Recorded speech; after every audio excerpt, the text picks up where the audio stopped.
இன்னைக்கு ஒரு வித்தியாசமான கதை தான் பார்க்க போறோம். வாங்க கதைக்குள்ள போலாம். நான் லக்ஷ்மி. இது பெட் டைம் ஸ்டோரி. கதையோட பெயர் ஆசை. சாந்தினின்னு ஒரு பொண்ணு அவளோட அப்பா அம்மா கூட ரொம்ப ஜாலியா இருந்துட்டு இருந்தா. அன்னைக்கு அவளோட கிச்சன்ல புதுசா ஏதாச்சும் சமைக்கலாம் அப்படின்னு அவ கிச்சனுக்கு போனா. அங்க போய் பார்த்தா காய்கறிகள்லாம் எதுவுமே இல்லை. அவங்க அப்பா கிட்ட போய் காய்கறிகள் வேணும்னு சொன்னா அவங்க அப்பா மார்க்கெட் போய் தக்காளி, வெங்காயம், அப்புறம் மற்ற காய்கள் எல்லாம் வாங்கிட்டு வந்தாரு. அத சாந்தினி கிட்டையும் கொடுத்தாரு. சாந்தினி வாங்கி ஃப்ரிட்ஜ்ல வச்சா.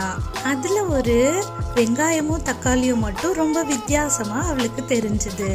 என்னடா இது ரெண்டு மட்டும் வித்தியாசமா இருக்கே அப்படின்னு அதை பார்த்துட்டு அது ரெண்டை மட்டும் எடுத்து ஃப்ரீசருக்குள்ள வச்சாலாம். அப்போ அங்க இருந்த ஐஸ் கியூப் கேட்டுச்சான், நீங்க யாரு? புதுசா இருக்கீங்க, உங்களெல்லாம் இங்க வைக்க மாட்டாங்களே. கீழே இருக்க கூடையில தானே வச்சு உங்களை சமையலுக்காக வெட்டி சாப்பிடுவாங்க அப்படின்னு கேட்டுச்சான். அதுக்கு அந்த வெங்காயமும் தக்காளியும், எங்களுக்கு தெரியல, நாங்களும் மற்ற காய்கறிகள் போலதான் இங்க வந்தோம், ஆனா எங்களை மட்டும் எடுத்து இங்க வச்சுட்டாங்க அப்படின்னு சொல்லிச்சான். சரி, நம்மள அவங்க சாப்பிடறதுக்குள்ள நாம ஃப்ரெண்ட்ஸ் ஆகி இங்க இருந்து தப்பிச்சிடலாம் அப்படின்னு ஐஸ் கியூப் சொல்லிச்சான். அதுக்கு தக்காளியும் வெங்காயமும் சரின்னு சொல்லிச்சான். வெங்காயம் சொல்லிச்சான், ஆமா ஆமா, நாம ஏன் அவங்களுக்கு உணவா போகணும், நாம இங்க இருந்து தப்பிச்சு எப்படியாவது போய் நம்ம சந்தோஷமா இருக்கலாம் அப்படின்னு ஆசையா சொல்லிச்சான். அதுக்கு தக்காளி கேட்டுச்சு, ஆனா நம்ம எப்படி போக முடியும், கதவு மூடியே இருக்கே அப்படின்னு கேட்டுச்சான். என்ன பண்ணலாம் அப்படின்னு மூணும் யோசிக்கும் போது சாந்தினி ஃப்ரிட்ஜோட கதவை திறந்து பொருளை எடுத்துட்டு திருப்பியும் கதவை மூடாமலே போயிட்டாலாம். இதுதான் சமயம்னு சொல்லி தக்காளி, வெங்காயம், ஐஸ் கியூபு இது மூணும் கீழே குதிச்சு வீட்டுக்கு வெளியில ஓடி வந்துட்டான்.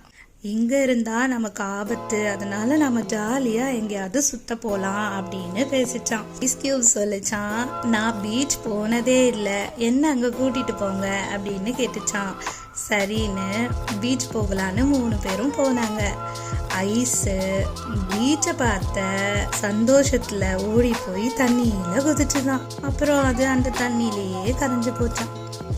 அதை பார்த்து தக்காளியும் வெங்காயமும் ரொம்ப வருத்தப்பட்டுச்சான். வெங்காயமும் தக்காளியும் அழுதுகிட்டே நாம வேற எங்கேயாவது போகலாம் அப்படின்னு ஒரு ஊர்ல திருவிழா நடந்துட்டு இருந்துதான் அந்த ஊருக்கு போனாங்களாம். அங்க ரொம்ப கூட்டமா இருந்துச்சான். தக்காளியும் வெங்காயமும் உருண்டு ஓடிட்டு இருக்கும்போது ஒருத்தர் தக்காளிய மிதிச்சுட்டாங்க. அப்போ அந்த தக்காளியும் நசுங்கி போயிடுச்சான்.